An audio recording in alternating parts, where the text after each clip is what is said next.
As the UK headed to the polls for the fourth time in 5 years in what has been dubbed the most significant general election in a lifetime, Hampton High School in Richmond cast its vote for youth engagement in politics by holding a mock general election for its pupils. The whole school are taking part in a mock general election to coincide with today's general election. For the last 3 weeks, all students have had the chance in tutor times to explore the 5 main political parties, so the Conservatives, Labour, the Liberal Democrats, the Brexit Party and the Green Party.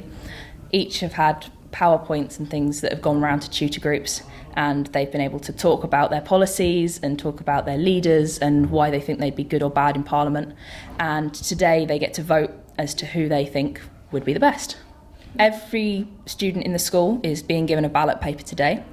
Those will be counted by tutors and sent to me.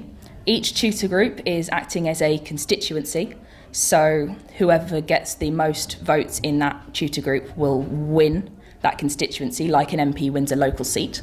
And then the tutor group, the political party with the most tutor group seats, wins the general election. Politics is such an important part of daily life. It affects everything we do, everything that happens to services we access, to people's jobs, to people's livelihood. And it's just so important that people know it. A lot of people leave school at 18 having no idea how political systems work, what a political party is, let alone who they stand for. So I think it's really important that from a young age people get to grips with politics and realise that it's not just something boring, that it is something fun to be engaged with and that is genuinely interesting and will impact on everyday life.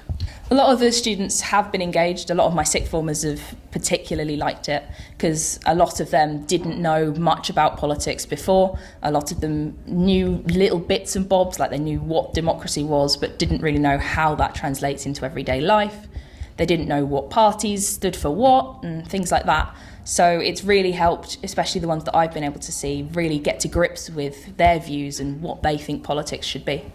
At the moment, I'm not sure if votes at 16 would work, purely because our political education in schools is diabolical if it's existent at all.